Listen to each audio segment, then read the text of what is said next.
Today in this video we will deal with Article 13, which is law inconsistent with or in derogation of the fundamental right.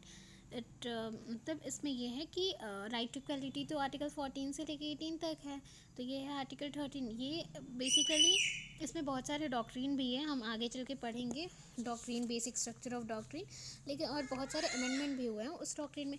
तो अभी इस video में हम फिलहाल article 13 देखेंगे।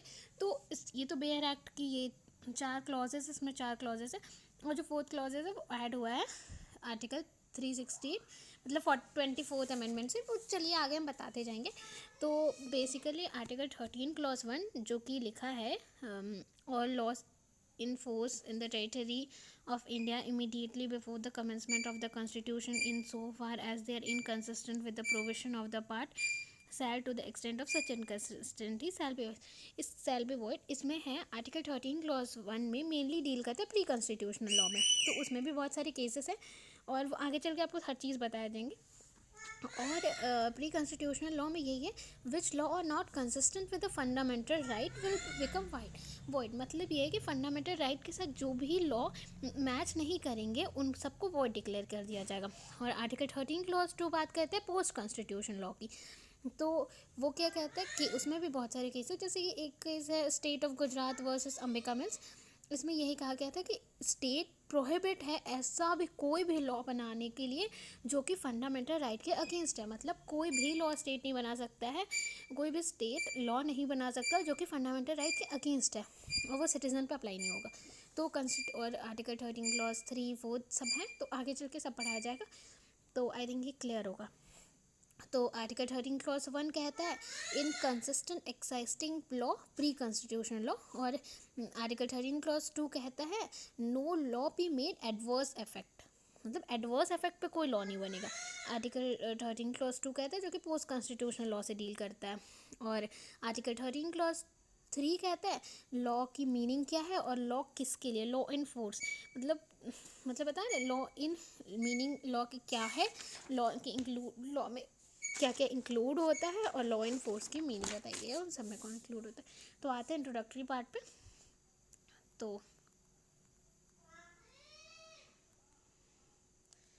तो आर्टिकल 13, सॉरी ये कॉन्स्टिट्यूशन लॉ हट नहीं रहा, आर्टिकल 13 जो लिखा है। तो ये आर्टिकल 13 है, ये बेसिकली 4 प्रिंसिपल को रिलेटिंग, 4 प्रिंसिपल बात किया जो कि फंडामेंटल राइट से रिलेटिंग है। तो पहला बताया, और इसमें डॉक्ट्रिन ऑफ सेवरेबिलिटी है, इक्लिप्स है, वेवर है, doctrine of eclipse, doctrine of waiver. तो डॉक्ट्रिन ऑफ सेवरेबिलिटी का मतलब है सिंपल सा टू सेपरेट करना, और इक्लिप्स का मतलब है टू हाइड, ठीक है। और इसमें सबका अपना अपना केसेस लिखा है, तो आगे चल के देखेंगे, ठीक है।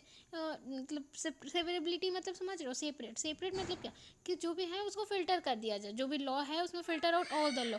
और डॉक्ट्रिन ऑफ इक्लिप्स मतलब टू हाइड, जो भी है उसके ऊपर शैडो कर देना, मतलब वो लॉ ख़त्म नहीं करना है, शैडो करना है, मतलब उसको उस टाइम के लिए इनवैलिड किया जाएगा, इनकन्सिस्टेंट किया जाएगा। तो डॉक्ट्रिन ऑफ इक्लिप्स के भी केसेस है, Bhikaji versus state of MP, ये। और डॉक्ट्रिन ऑफ सेवरेबिलिटी के केसेस एक गोपाना वर्सेस स्टेट, उसके फैक्ट्स हेड सब डील करेंगे आगे चल के, ठीक है। तो ये तो मैं पहले भी बता चुकी आपको पोस्ट कॉन्स्टिट्यूशनल लॉ क्या है और वो, ठीक है। और कॉन्स्टिट्यूशन के 2 है, आर्टिकल 13 क्लॉज 1 डील करता है प्री से, आर्टिकल 13 क्लॉज 2 डील करता है पोस्ट से, और आर्टिकल 13 क्लॉज 3 जो कि सॉरी ये फॉर लिखा है वो फोर्स होगा, ठीक है। तो उसको सही कर लीजिएगा आप लोग। तो यही है। अब इंट्रोडक्टरी पार्ट पे आते हैं। तो आर्टिकल 13 जो एसर्ट करता है supremacy of Indian constitution and also makes way for judicial review. मतलब ये चीज़ आप एक सिंपल सी भाषा में लिखा है, मतलब क्या हमारा बेयर एक्ट में जितना लिखा है वो कुछ हाफ पैरा है लिखा है, ठीक है। उसको अगर आप पढ़ो तो आपको समझ नहीं आएगा, लेकिन ये इंट्रोडक्टरी पार्ट है जिसको मैंने तोड़ तोड़ के पॉइंट्स में लिखा है, ताकि अगर आप पेपर देने भी जाओ तो आपको मतलब आप कंफ्यूज ना हो, एक बार पढ़ लो फिर क्लियर हो जाए आपका। तो the article 13 asserts the supremacy of Indian constitution, Indian constitution supreme है सबसे, और ये रास्ता बनाता है जुडिशियल रिव्यू के लिए, ठीक है। Legislation create scope for reviving pre constitutional and existing law, ठीक है। तो केस था एक Renu versus district and sessional जज। तो ये देखो केसेस यहाँ लिखा है, सॉरी मैं अंडरलाइन नहीं कर पा रही हूँ। तो इसमें ये 2000 सॉरी ये ये गलती से मैंने, ये 2014 का केस है, ठीक है, सॉरी। इसमें कोर्ट ने हेल्ड किया था कि आर्टिकल 13 का मेन ऑब्जेक्टिव क्या है, कुछ सिक्योर करना कॉन्स्टिट्यूशन का पैरामाउंटेसी, मतलब कि जो फंडामेंटल राइट्स के रिलेटेड जो भी लॉ है वो सबको सिक्योर करना, कोई भी आकर कुछ भी नहीं कर सकता, ठीक है, fundamental. The concept of judicial intervention in constitutional matter has sparked debate, yet the power of judicial review is evoke to protect and enforce the fundamental right. मतलब समझ रहे, protect and enforce the fundamental right, fundamental right को कभी amend नहीं करा जा सकता, मतलब करा जा सकता है। इसमें क्या है, जुडिशियल इंटरवेंशन क्या है कॉन्स्टिट्यूशनल मैटर में, और जुडिशियल रिव्यू का जो पावर है वो इवोक किया जाता है ताकि प्रोटेक्ट किया जा सके और enforce, protect and enforce the fundamental right, याद रखना, ठीक है। और वो पहले भी बताया मैंने, आर्टिकल 13 दो तरह के होते हैं, प्री कॉन्स्टिट्यूशनल और पोस्ट कॉन्स्टिट्यूशनल। तो प्री कॉन्स्टिट्यूशन कौन सा आर्टिकल डील करता है, 13 क्लॉज 1, ठीक है, ये तो बता चुके हैं, और पोस्ट 13 क्लॉज 2 डील करता है। और प्री कॉन्स्टिट्यूशनल लॉ क्या कब आया था, बिफोर द कमेंसमेंट ऑफ 26 जनवरी 1950, मतलब समझ रहे हो, जो कि 26 जनवरी 1950 से पहले के लॉ थे वो सबको प्री कहा गया है, ठीक है। और जो कोई भी आफ्टर 26 जनवरी 1951 है उसको पोस्ट कॉन्स्टिट्यूशनल लॉ कहते हैं, ठीक है। आर्टिकल 13 में कोई रेट्रोस्पेक्टिव इफेक्ट नहीं लगेगा। आर्टिकल 13 क्लॉज 1 जो है वो प्रोस्पेक्टिव इन नेचर है, और इसमें ये कहा गया आर्टिकल 13 क्लॉज 1 में, ऑल प्री कॉन्स्टिट्यूशनल लॉ और existing law date law when enforce immediately before the, जो कि कॉन्स्टिट्यूशन के आने के पहले जो लॉ था उसको वॉइड कह दिया गया है, इसलिए ताकि वो फंडामेंटल राइट को मतलब कुछ मतलब पहले की चीज़ों में कुछ ऐसा था कि राइट नहीं था, या फिर फंडामेंटल राइट हमारे आज के परिवेश में, आज की जनरेशन में, ठीक है, तो उस पहले वाले लॉ को वॉइड कर दिया गया है, ठीक है। और जब से ये commencement of date of commencement क्या है, 26 जनवरी 1950, ठीक है। There are not void of initio, मतलब ऐसा नहीं है कि वो लॉ ही वॉइड ऑफ इनिशियो ख़त्म नहीं हुआ है स्टार्टिंग से, वॉइड ऑफ इनिशियो का मतलब क्या है, बिगिनिंग से वॉइड जो होता है, ऐसा नहीं है, वो वॉइड हुआ है, ठीक हो जाएगा। Such inconsistent law are not void, तो ख़त्म नहीं किया है, ये वो पार्ट है, और जब उनकी ज़रूरत पड़ेगी तो वो आ जाएंगे, ठीक है। अब इसमें केस है वो देख लेते हैं। जैसे पहला केस है हमारा Keshava Madhav Menon versus state of Bombay, कि ये 1951 का केस है। तो इसमें क्या हुआ था कि prosecution proceeding plus emergency power से डील हुआ था, मतलब इमरजेंसी पावर एक्ट 1931, ये देखो यहाँ लिखा है, emergency power act 1931 in respect of pamphlet publish, मतलब 1949 में पैम्पलेट पब्लिश कर रहा था। The present constitution came into force during the pendency of the proceeding in court. The appellant contended that the act was inconsistent with the fundamental right conferred by Article 19 Clause 1 Clause A. Article hence void and proceeding against him could not be continued. तो इसमें issue क्या उठा था कि मतलब इसमें इसमें इस फैक्ट में आर्टिकल 19 क्लॉज 1 क्लॉज ए क्या है, आर्टिकल 19 क्लॉज 1 है हमारा protection of certain right regarding freedom of speech etcetera.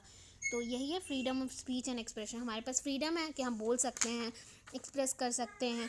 वो इसमें इशू यही हुआ था कि जो सेक्शन 15 क्लॉज 1 है और 18 क्लॉज 1 है, जो कि read with definition contain in, यहाँ पढ़ो, section 2 clause 6 and 2 clause 10 of Indian press emergency power act were inconsistent with article 19 clause 1 read.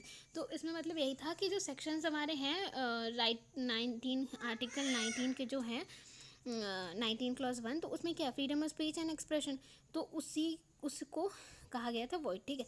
तो इसमें हेल्ड किया गया था कि सुप्रीम कोर्ट ने हेल्ड ये किया था कि आर्टिकल 13 क्लॉज 1 है वो कहीं अप्लाई नहीं किया, could not apply to his case as the offence was committed before the present. मतलब ये केस कब का है 1951 का, हम, और ये पहले प्रेजेंट कॉन्स्टिट्यूशन के फोर्स में था, ठीक है। तो इसमें इफ़ेक्ट नहीं किया जाएगा। मतलब देखो मैं फिर से बताती हूँ, आई नो समझ में नहीं आया होगा। Supreme Court held that article 13 clause 1 could not apply to his case. इसका मतलब ये है कि आर्टिकल 13 क्लॉज 1 इस केस में अप्लाई नहीं होगा, क्योंकि जो ऑफेंस हुआ था कमिट वो प्रेजेंट कॉन्स्टिट्यूशन के आने से पहले हुआ था, तो वो प्री कॉन्स्टिट्यूशन में डील होता, और प्री कॉन्स्टिट्यूशन वॉइड है, तो इसीलिए इस कॉन्स्टिट्यूशन में 1949 में जो हुआ था उसमें इफेक्ट नहीं होगा, ठीक है। और अभी हमने क्या समझा, 26 जनवरी 1950 के बाद जो हुआ है वो पोस्ट कॉन्स्टिट्यूशनल लॉ में आएगा, लेकिन उससे पहले जो हुआ है उसमें थोड़ी लायबल है। उसके पहले मतलब उसके पहले केस हो गया। अब बाद में अगर कॉन्स्टिट्यूशन आने के बाद सारे केस कहा जाए कि अब उन सबको ओवर रूल किया जाए तो वो ऐसा नहीं हो सकता ना, तो बस वही है। ठीक है, तो मैं पहले बताई थी 3 डॉक्ट्रिन है आर्टिकल 13 में। पहला है डॉक्ट्रिन ऑफ सेवरेबिलिटी, इसका मतलब separate. Doctrine of eclipse, to hide, या हाइड यानी शैडो करना, ये नहीं कि ख़त्म कर दें, बस उसके ऊपर ऐसे कर दें ताकि हो। डॉक्ट्रिन ऑफ फेवर, ठीक है। तो सेवरेबिलिटी का मतलब क्या है?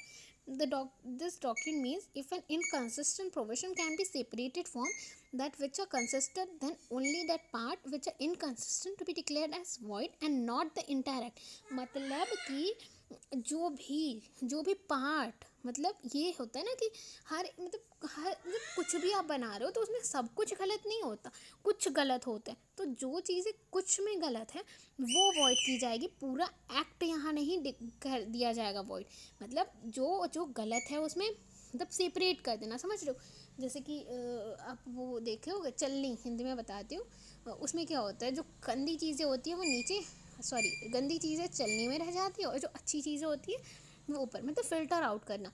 जो भी अच्छी है उसको रखो और जो गंदी है उसको अवॉइड कर दो। ठीक है, इट इज़ गंदी इन द सेंस वो गंदी नहीं, ये कि जो आज के पब्लिक, आज के सिटीजन्स पे अप्लाई नहीं किया जा सकता, उसकी बात हो रही है यहाँ पे। और आर्टिकल 13 क्लॉज 1 यूज़ क्या करते हैं? To the extent of such inconsistency be void. ये बेयर एक्ट का है, आर्टिकल 13 आप पढ़े होंगे तो आपको समझ में आएगा। लॉ इनकन्सिस्टेंट विद और in derogation of the fundamental right. तो हमारा दूसरा केस है A K. Gopalan versus state of Madras. A K. Gopalan किसका केस है? डॉक्ट्रिन ऑफ सेवरेबिलिटी का। तो उसी का केस है जो हम डील कर ले रहे हैं। तो सेवरेबिलिटी में ये सब केसेस हैं तो वो पढ़ा देते हैं। ए.के. गोपालन में क्या हुआ था कि the Supreme Court world declaring section 14 of the preventive detention act as ultra vires. यहाँ पे कहा दिया गया था कि जो article 40 section 14 of preventive detention act, preventive detention act होता होगा कुछ, उसमें मतलब एक्ट है एक, सारे बहुत सारे एक्ट है हमारे लॉ में, वो सारे लॉस अभी तक क्लियर नहीं है। तो प्रिवेंटिव डिटेंशन एक्ट 1950 में जो था, तो उसमें जो सेक्शन 14 था उसको अल्ट्रा वायरस कहा गया था। तो इसमें ये था कि the impugned act minus the section can remain unaffected. The omission of the section will not change the nature of the structure of the subject of the legislation. Therefore, the decision that section 14 is ultra virus does not affect the validity of the rest of the act। मतलब अगर इस case में कह दिया गया कि section 14 of preventive detention act ultra vires है, इसका मतलब ये नहीं कि पूरा एक्ट ही ख़त्म हो रहा है या पूरा एक्ट की वैलिडिटी ख़त्म हो रही, बस एक सेक्शन से डील हुआ था। मैंने पीछे क्या बताया था, सेपरेट करना, जो गलत है या जो इनकन्सिस्टेंट है फंडामेंटल राइट से उसको वॉइड डिक्लेयर कर दो, बाकी पूरा एक्ट तो रहेगा। तो इसमें क्या था, प्रिवेंटिव डिटेंशन एक्ट का सेक्शन 14 सुप्रीम कोर्ट को लगा तो वो अल्ट्रा वायरस कर दिया और बाकी एक्ट चालू है। ठीक है, तो अब हम पढ़ते हैं स्टेट ऑफ बॉम्बे। ये वाला क्लियर होगा I think so. State of Bombay versus FN Balsara का केस है, इसमें ये 1951 का केस है। इसमें ये कहा गया था कि इसमें in this case under Bombay prohibition act 1949 it was observed that the provision which have been declared as void do not affect the entire statute, therefore there is no necessity for declaring statutes invalid। मतलब इसमें क्या है कि इसमें कौन सा act के बारे में बात कर रहे हैं, बॉम्बे प्रोहिबिशन एक्ट। इसमें क्या कह रहे हैं कि बॉम्बे प्रोहिबिशन एक्ट का कुछ लॉ है जो वॉइड है, मतलब observe that provision which has declare, जो भी प्रोविजन डिक्लेयर किया गया है वो वॉइड है। तो इसका मतलब ये नहीं कि हम बॉम्बे प्रोहिबिशन एक्ट को ही इनवैलिड डिक्लेयर कर देंगे, ख़त्म कर देंगे, नहीं। सिर्फ जो डिक्लेयर किया गया, जो इनकन्सिस्टेंट नहीं है फंडामेंटल राइट से, उसको वॉइड करेंगे, बाकी सब तो वैलिड ही रहेगा। मतलब आप बॉम्बे प्रोहिबिशन एक्ट को नहीं ख़त्म करेंगे, बस सेपरेट कर देंगे, जो ख़राब है उसको, मतलब जो इनकन्सिस्टेंट हो रहा है उसको वॉइड कर दो, बाकी सब वैलिड रहेंगे। ठीक है, तो ये तीसरा केस है RMDC Mysore versus Union of India का केस है। इसमें ये हुआ था section 2D of the prize competition act which was broad enough to include competition of gambling nature as well as competition involving skill was involve. इसमें मतलब इसमें भी ये प्राइस कंपटीशन एक्ट का सेक्शन 2 था, वो बहुत बहुत ब्रॉड था, बहुत ज़्यादा था, कि जो कि कंपटीशन को इंक्लूड किया था गैम्बलिंग नेचर का। तो इसमें हर एक चीज़ को इन्वॉल्व कर दिया था। तो इसमें सुप्रीम कोर्ट ने यही हेल्ड किया कि provision of the act was severable and struck down those provision which related to competition not involving skill after remaining the invalid provision what remain constitute a complete code. There is no necessity to declare the whole act invalid in such cases whether the valid part of a statute or separable from the invalid. The intention of the legislature is determining factor. मतलब समझ रहे हो कि इस पूरे cases में आप यही समझोगे, मॉरल ऑफ द स्टोरी यही निकला है कि जो एक्ट में जो गलत लग रहा है, जो इनकंसिस्टेंट लग रहा है, सिर्फ उसको इनवैलिड डिक्लेयर कर रहे हैं, वॉइड डिक्लेयर कर रहे हैं, लेकिन पूरा एक्ट नहीं ख़त्म कर रहे हैं. इसमें क्या लिखा है, there is no necessity to declare the whole act invalid. यही कहा कि जो वैलिड पार्ट ऑफ स्टैच्यू है वो सेपरेबल है फ्रॉम द इनवैलिड. मतलब यही है कि जो भी एक्ट में लग रहा है कि डिक्लेयर किया जा रहा है कि इनकंसिस्टेंट, उसी को वॉइड डिक्लेयर कर रहा है. बाकी हर चीज़ मतलब पूरा एक्ट ही नहीं ख़त्म कर रहे हैं, वो सेपरेट कर रहे हैं. इसका यही कहना है. डॉक्ट्रिन ऑफ सेवरेबिलिटी आपको समझ में आ गया होगा. सेपरेट करना है उसी चीज़ को जो इनकंसिस्टेंट है, जो कि फ़िल्टर आउट करना है. ये नहीं करना है कि मतलब पूरा एक्ट ही ख़त्म कर दो. मतलब कहते नहीं है, अगर थोड़ा सा चोट आया है तो आप मतलब नाखून अगर बढ़ गया है तो आप नाखून काटिए, उंगली नहीं. तो वही कहा गया है कि एक्ट है तो एक्ट को ख़त्म मत करिए, जो उसमें गलत है उसको ख़त्म करिए. आई थिंक क्लियर होगा. डॉक्ट्रिन ऑफ इक्लिप्स पे आता है. तो डॉक्ट्रिन ऑफ इक्लिप्स का मैंने पहले बताया था. क्या बताया था? To hide. Doctrine of eclipse means to hide, मतलब शैडो कर देना. ठीक है. तो डॉक्ट्रिन ऑफ इक्लिप्स में इनवैलिड इनकंसिस्टेंट फंडामेंटल राइट, मतलब मैं पढ़ती हूँ. Doctrine is based on the principle that a law which violate fundamental right is not void ab initio. जो लॉ वायलेट करता है फंडामेंटल राइट वो वॉइड एब इनिशियो नहीं है, but become only unenforceable that is remain in मॉरिबुंड condition. मतलब कोई भी law जो वायलेट करता है फंडामेंटल राइट वो वॉइड एब इनिशियो नहीं है, बस उसको अनइन्फोर्सेबल कर दिया जाता है. ऐसा कर दिया जाता है कि उसका रहना ना रहना बराबर, मॉरिबुंड कंडीशन. जब ज़रूरत पड़ेगा तो वो आएगा. It is overshadowed by the fundamental right. Overshadowed यहाँ दिख नहीं रहा होगा कॉन्स्टिट्यूशन की वजह से, वो यही लिखा है, overshadowed by the fundamental right and remain. F R का मतलब है फंडामेंटल राइट है. And remain dormant but it is not dead. मतलब ये है कि वो मरा नहीं है. वो जो लॉ है, जो लॉ के बारे में हम डील कर रहे हैं, ओवरशैडो कर रहे हैं, मतलब जो कि गलत लग रहा है उसको ख़त्म नहीं कर रहे हैं. मतलब उसको एकदम के लिए ऐसा नहीं कह रहे कि वो इनवैलिड है, ख़त्म हो गया, उसका अब कोई एक्सिस्टेंस नहीं होगा. वो वाइप आउट नहीं कर रहे हैं. वाइप आउट यहाँ लिखा है indirectly from the statute book, वो वैसा ही रहेगा. They exist for all the past transaction and for the enforcement. They exist for all the past transaction and for the enforcement of right acquired and liability incurred before the present constitution came into force. मतलब past transaction जो भी है, और मतलब present constitution जब से force में आया है, जो भी मतलब प्रेजेंट कॉन्स्टिट्यूशन आया तो हमारे फंडामेंटल राइट्स में हमें राइट तो दिए हैं ना. राइट को टू मतलब बहुत सारे राइट्स मिल गए हैं. जैसे आर्टिकल 19 में ही हमने अभी बताया था कि कौन से राइट मिले. Protection of certain right regarding freedom of speech, हमारे पास बोलने का अधिकार है. Right to assemble peaceful and without arms, मतलब बहुत सारे राइट्स है. आर्टिकल 21 भी बताता है right to life and liberty. तो हमारे पास जो भी राइट है वो प्रेजेंट कॉन्स्टिट्यूशन ही तो दिया है हमें. ठीक है. तो यहाँ क्या लिखा है, and therefore the present constitution came into force and also for the determination of right of a person who have not given fundamental right by the constitution that is non citizens. ठीक है. हमारे पास, हम जो अगर India के citizen हैं तो हमारे पास फंडामेंटल राइट है. हमें हमारे अधिकार हैं कि हम मतलब हमारे फंडामेंटल राइट्स तो दिए हैं ना. जो हमारे पास राइट है वो हम कभी भी एक्सरसाइज कर सकते हैं एक्सेप्ट इमरजेंसी प्रोविजन. तो नेक्स्ट केस हमारा Bhikaji Narayan Dhakras versus state of MP. ये 1955 का केस है.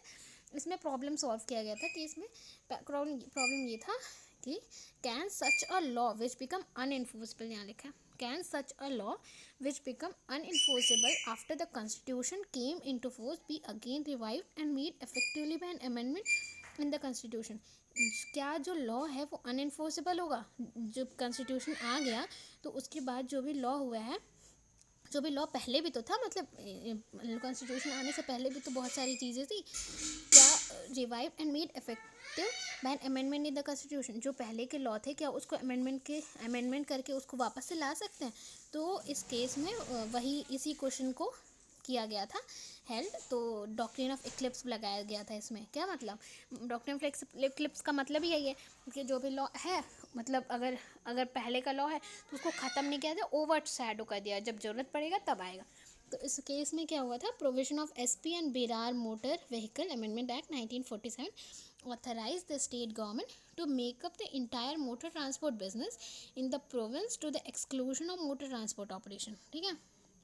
The provision, though valid, enacted become void and not on the coming into force of the Constitution 1950 as they violated Article 19 clause 1 clause G. Article 19 clause 1 clause G ये कहता है to practice any profession or to carry on any occupation, trade or business. ठीक है। However, in 1951 clause 6 of Article 19 was amended by the Constitution. clause 6 हमारा क्या? clause 6 हमारा था जो कि amend करके रिपल कर दिया गया है। राइट टू प्रॉपर्टी था शायद पता नहीं, आपको आगे की वीडियोस में पता चलेगा जब मैं आर्टिकल 19 पढ़ाऊँगी। तो article 19 was amended by the constitution first amendment act so as to authorise the government to monopolise any business. मतलब इसमें यही कहा गया था कि बिजनेस को मोनोपोली करने के लिए एक वैलिड एक एक्ट था, मोटर व्हीकल अमेंडमेंट एक्ट 1957। इसमें यही बोला गया था कि मतलब जो पहले के लॉ थे और अभी के लॉ सब मैच नहीं कर रहे थे, तो वही बोला गया अमेंडमेंट के थ्रू पहले के लॉ ले आइए, रिवाइव कर लीजिए। तो इसमें सुप्रीम कोर्ट ने ये हेल्ड किया था, देखिए दिखाती हूँ। सुप्रीम कोर्ट ने हेल्ड यही किया था कि the constitution that the effect of the amendment was to remove the shadow and to make the impugned act free from all blemish or infirmity. It become unenforceable against citizen as well as non-citizen after the constitutional impediment was removed. This between was merely eclipsed from time being by the fundamental. As soon as the eclipse is removed, the law begin to operate from the date of such removal. तो यही कहा गया था कि amendment तो किया जा सकता है और जो शैडो किया गया है लॉ उसको भी ला सकते हैं इम्पल्स एक्ट करके। ठीक है। और ऐसा कि जो भी उसके अंदर खामी है उसको हटा के it become enforceable against citizen as well as, वो इन्फोर्स कर सकते हैं हम सिटीज़न और नॉन सिटीज़न दोनों पे। अगर हम कॉन्स्टिट्यूशनल इम्पेडिमेंट जो कॉन्स्टिट्यूशन से मैच नहीं करते पहले उसको हटा दिया जाए तो वो merely eclipse from the time being by fund. As soon as the eclipse is remove the law begin to operate from the date of such. जो जैसे ही जो कि गलत है, जो कि कंसिस्टेंट नहीं है फंडामेंटल राइट से, वो जैसे हटा दे वैसे ही उसी डेट से वो ऑपरेट करना शुरू हो जाएगा। ठीक है। तो मतलब यही कहा गया कि ऐसा कुछ नहीं है कि ख़त्म कर दिया जाता है, वाइप्ड आउट कर दिया जाता है। ठीक है। तो हम इस वीडियो में आर्टिकल 13 क्लॉज 1 डील कर चुके हैं और काफ़ी वीडियो भी काफ़ी लंबा हो गया। तो और भी सेक्शन है जैसे डॉक्ट्रिन ऑफ इक्लिप्स अवेलेबिलिटी तो हमने समझ लिया, होप यू ऑल अंडरस्टैंड। और अगर कुछ समझ नहीं आया तो आप कमेंट सेक्शन में बता दीजिए। तो बाकी आर्टिकल 13 डॉक्ट्रिन ऑफ वेवर है और 13 क्लॉज 2 है पोस्ट कॉन्स्टिट्यूशनल लॉ और आर्टिकल 13 क्लॉज 3 जो कि लॉ के बारे में बताया गया और लॉ इन फोर्स क्या क्या इंक्लूड करता है उसके बारे में बताया। उसमें भी बहुत सारे केसेस हैं और एक ये भी है कि इस कॉन्स्टिट्यूशन अमेंडमेंट और लॉ अंडर आर्टिकल 13 क्लॉज 2 मतलब ये क्वेश्चन को डील किया गया था। तो उसमें एक केसेस था शंकरी प्रसाद वर्सेस यूनियन ऑफ इंडिया और भी बहुत सारे केसेस थे। 24 अमेंडमेंट एक्ट से 13 क्लॉज 4 आया है, इंक्लूड हुआ है। तो वो सारे जितने भी बच गए हैं 13 क्लॉज 2, 3, 4 वो नेक्स्ट वीडियो में कवर हो जाएगा। तो डू लाइक एंड सब्सक्राइब।